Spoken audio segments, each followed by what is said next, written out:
Hemos sabido de la publicación de un manual muy interesante, un libro en el que has participado, un libro coordinado por Susan Rose Ackerman allá en los Estados Unidos, que tiene que ver pues con esta manera de abordar el tema de la corrupción. En español, Manual Internacional sobre la Economía de la Corrupción. Tu aportación en este libro, manual, tiene que ver con un tema del que te he escuchado hace mucho tiempo hablar como un tema central, que es el de la corrupción de alto nivel, corrupción política de alto nivel. Y bueno, pues ahora que se publica esto y que está circulando desde hace algunas semanas, aprovecho el viaje y te pregunto, ¿de qué se trata? ¿Qué tipo de aportación pues entre académica, investigativa es esta para el mundo? Porque es una publicación con alcance internacional. Sí, Carmen, los coautores que nos acompañan en este libro tienen un común denominador, es que hacen trabajo de campo. Y el trabajo de campo no está solamente basado en encuestas de percepción, sino en analizar expedientes judiciales, analizar decisiones, resoluciones administrativas, ir a los países, entrevistarse con los actores políticos, etc.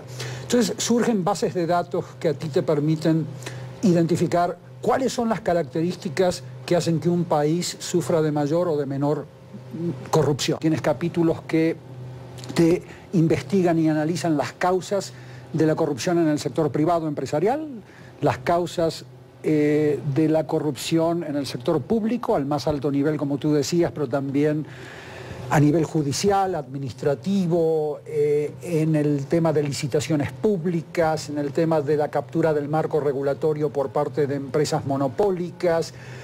La primera parte del manual narra cuáles son las características del diseño de las instituciones políticas que conlleva mayor corrupción. Lo que más me llamó la atención es que la corrupción en los países no es un fenómeno meteorológico, no es un fenómeno determinado por la cultura. No lo es. ¿No? Es una pregunta que siempre me hacen los periodistas en los países latinoamericanos o en África. Me dicen, ¿es la cultura? No digo, no, no es la cultura.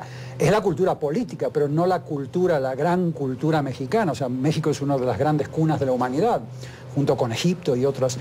No hay nada cultural en un sentido general que te lleve a la corrupción.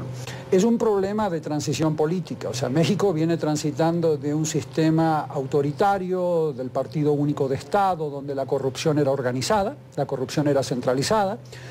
Nadie podía ser corrupto sin permiso, a un sistema de corrupción atomizada, desordenada, caótica, debido a que los políticos, los actores políticos no se han puesto de acuerdo en cómo controlarse los unos a los otros. Se tiene bien claro qué tipo de decisiones, y eso es lo positivo del libro, qué tipo de decisiones los políticos deben tomar. O sea, ya existe una especie de guía bien clarita sobre qué tipo de pactos políticos van a romper con la impunidad que se vive hoy en México, Guatemala, El Salvador.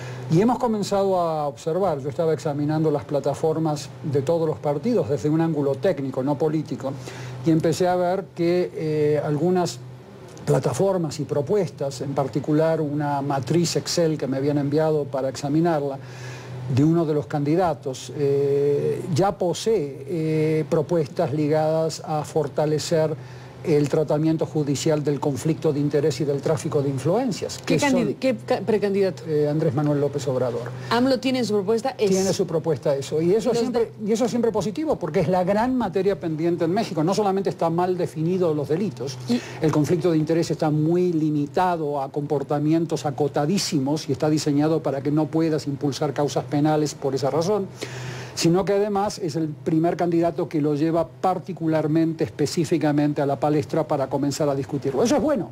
Ya el hecho de que estemos en una crisis donde se sabe que la corrupción de Estado al más alto nivel es la madre y el padre de la delincuencia organizada mexicana en el sentido violento que estamos viéndola hoy, porque la violencia se debe a que los grupos criminales están compitiendo como pirañas para capturar pedazos del Estado.